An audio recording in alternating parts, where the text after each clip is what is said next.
Hello everybody, this is ManOS and welcome to another Eternal Top Decks video series. So today I want to talk about an update to Skycrag aggro, which I think is flying way below the radar right now, while it is actually one of the best decks in the format right now in my experience. So yeah, I want to talk about my latest version and yeah, why I chose the cards that I chose and why I think the deck is so good right now. Alright, let's take a look. Okay, so this is the deck. First off, no merchant. That's one of the more noticeable things, because somehow everyone these days expects any deck to have merchants, which I think is not necessary. Sometimes it's just better to not have merchants, since the merchants themselves can be quite underpowered. And yeah, if the market is all you get out of them, you have to ask yourself if that's really worth it. Like, for example, playing a 3-cost 3/3 in an aggro deck like Skycrag is pretty inefficient, and yeah, you only get the payoff of the potential market options, which are also not that great. So I think in the end you're just better off playing more powerful, more efficient, aggressive cards than merchants. Alright, let's take a look at the deck. So we still have the mostly typical 1-drops for Oni Ronin, for Pyroknight, for Snowcrust Yeti. I think they are kind of the stock suit. Oni Ronin, just the best aggressive 1-drop in the game. Pyroknight, a really good additional 1-drop that decks like this actually happen to ultimate way more often than you think. Especially when you draw a bit of extra power, this card is a great way to make up for it and potentially still win some games that you otherwise would lose. And yeah, Snowcrust Yeti is your premium anti-control, anti-interaction 1-drop when the opponent is more working towards killing your stuff rather than blocking your stuff. The only other option is Grenadine Drone, which is something that I'm not very impressed by. I think it just doesn't do that much right now. It has poor synergy with Dusk, it has poor synergy with Drix, it has poor synergy with weapons, it has poor synergy with Warcry. It's just not worth it to play more 1-drops in my experience. Also because we don't have the room anymore, since we have a new premium 2-drop that we want to play in addition to the 2 that we had before, which is for Champion of Fury, not much explanation needed. One of the best, if not the best champions in the game. Probably the best champion in the game. Rakano Outlaw. Great early attacker, Warcry. Helps you snowball against other unit decks. The quick draw makes it a good weapon carrier and also a decent early attacker into small blockers. And the new kid on the block, Dusk. The card is really, really powerful, and one of the reasons why I explored Skycrag again, why I think Skycrag is as good as it is right now. Giving Berserk to all units you draw past turn 2 when you drop this on turn 2 is really, really powerful, especially with Warcry, Charge, combat tricks and weapons to put on these units. And even without that, it's already really powerful, making all your units hit a lot harder. And yeah, the Nightfall is actually good here for a change, since you're hyper aggressive, so dealing an extra damage for free is valuable, as well as you getting more out of the extra card than your average opponent, and also making the Inspire more relevant because it increases the chance of getting unit with Berserk right away on turn 3. So yeah, premium card. The 2/2 body for 2 is a bit underwhelming, but between cheap removal, weapons and tricks, she can often just attack for 2, just like any other unit, basically. That's a new addition, basically. Usually this slot used to be Cinder Yeti, but yeah, with Dusk I experimented more with Berserk and tricks and stuff, and I'm very happy with Censari Brigand because it yeah, synergizes really well with Dusk. The warp on Cinder Yeti doesn't work with Inspire, so that's another downside. It's also kind of a bit slow and underpowered. Sure, if the opponent has a relevant blocker that you can shut down is nice, but just dropping another charge threat does almost the same in a lot of cases. Brigand gives you more nut draw potential, more blowouts, and also makes the deck much better against interaction, against more controlling or slower mid-range decks that heavily rely on removal. I've been very positively impressed with the card in this shell compared to in the past. And that's probably the card that will surprise most people, and most people will find questionable because it's after all the 2/2 for 3. But yeah, the card has played really well between tricks, weapons, Berserk, and just, Warcry. I've won plenty of games with Brigand that I could have never won otherwise, like 5/5 Brigand with a Rampage, finishing my control opponent from 16 to 0 after a sweeper in the deep late game, for example. And then just the 4 Vadius, not much explanation needed. The premium 3-drop legendary in the deck, just a great card. And then we have 4 Permafrost and 4 Torch as cheap removal, the best removal suit for any proactive, tempo-oriented deck, because we get 8 mostly universal 1-cost answers that deal with almost everything in the early game and allow you to develop your board at the same time, generating a lot of tempo swings. And then I'm running 2 Longbarrel and 4 Shogun Scepter.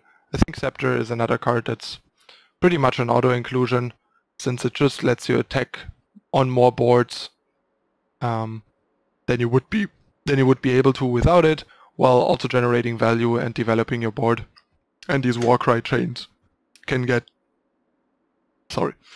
out of hand real quick, and yeah, snowball really hard and provide these nut draw free win type draws. And I'm still very happy with Scepter. It's also basically a pseudo charge unit that brings an Oni Ronin with it in a lot of cases. And then we have 2 Longbarrel. The card is pretty sweet, but the card also has its issues. At 1, it's kind of underpowered, but decent. At 4, it's clunky, especially if the opponent doesn't have a good target to kill.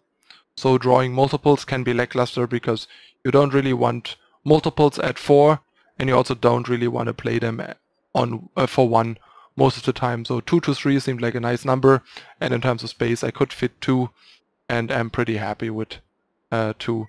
It's also another way to give stat boosts and overwhelm to Brigand, like having a Warcry trigger or 2 on this puts Brigand to a 5/3 or a 6/4 overwhelm, which then deals a ton of damage. I've killed people on turn 4 with like Brigand plus a Longbarrel with 1 Warcry on it, hitting the opponent for 10. That's pretty powerful. And yeah, it's additional removal, it's a bit of additional reach.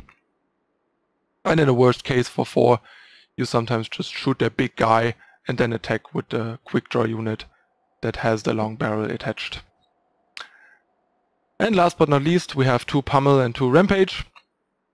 I wanted more ways to abuse the Warcry, the Berserk from Dusk, making sure that both the unit with Berserk actually doesn't die on the first attack, getting to attack twice, or if it's unblocked, deal a ton of extra damage. And Pummel and Rampage has been doing a good job for that stuff. Rampage deals with a few more bigger things, like Rampage on a Vadius beats a Titan. Rampage on a Brigand can finish the opponent out of nowhere. And even on, say, an Outlaw, it kills a lot more than, say, Pummel does. But Pummel is a lot more flexible and efficient. Costing 1 is a big deal. Giving +2 instead of +1 health is also a pretty big deal. I've had plenty of spots where I attacked with my 1 drop into a 2 attack unit, Pummel to keep it alive, kill their guy, and play another 1 drop, for example. I wouldn't mind more Pummel, actually. It plays really well. It also plays really well with Brigand, because you can play it on 4 with Pummel backup, and then unless the opponent has a fatty, they often only have a blocker that has 2 or 3 attack, and then Pummel is great to keep the Brigand alive. And if they don't have a blocker, you just deal 8. So Pummel becomes a 1-cost deal 4 with Scout, which is also a really good ratio. But yeah, I felt like too many Pummel can be awkward in the face of big units like Titan, and are also worse with Brigand, especially with Brigand with a bunch of Warcry triggers or a Shogun Scepter or something on it. Hence the split.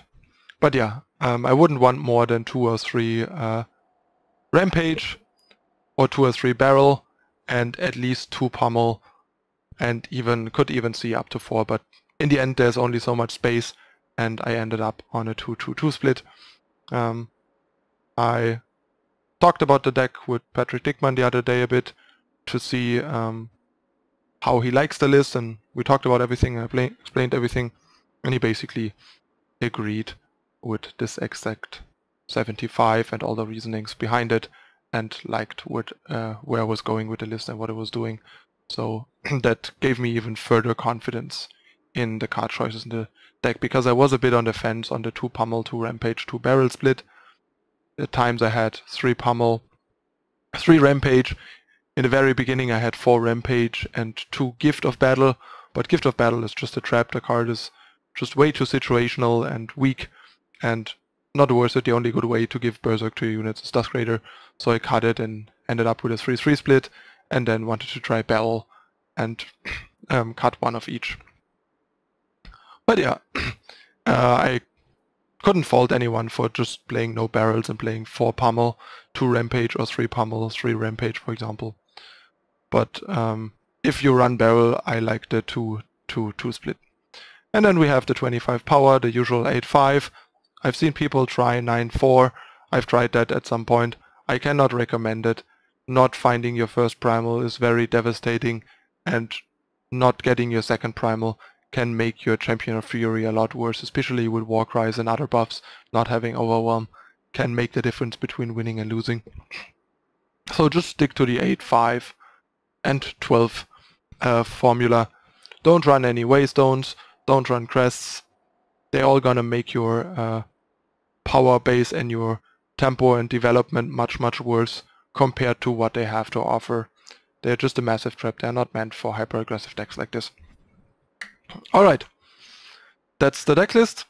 I've been doing really well with the deck. I'm really enjoying it and winning a lot. For example, at the end of last month I was at around 120 or 130, and I just used this deck in 1 or 2 sessions to quickly climb from outside the top 100 into the top 30 and finish 29th place. If I had a little more time, I could have climbed further, but I only had very limited time, so I just did 2 short climb sessions with this deck to crush it and climb all the way back up. That's when I became like most impressed and happy with the deck. I already really liked it before that and thought it was good, which is why I used it for the last push at the end of the month. But yeah, it performed even better there and just completely obliterated most people. I can only recommend it, so give it a try if you're looking for an aggro deck to punish the competition right now. And as usual, gonna hop into some games with the deck, currently in the top 40 of ranked again, to show it in action and crush some people. So see you in a moment with the first game.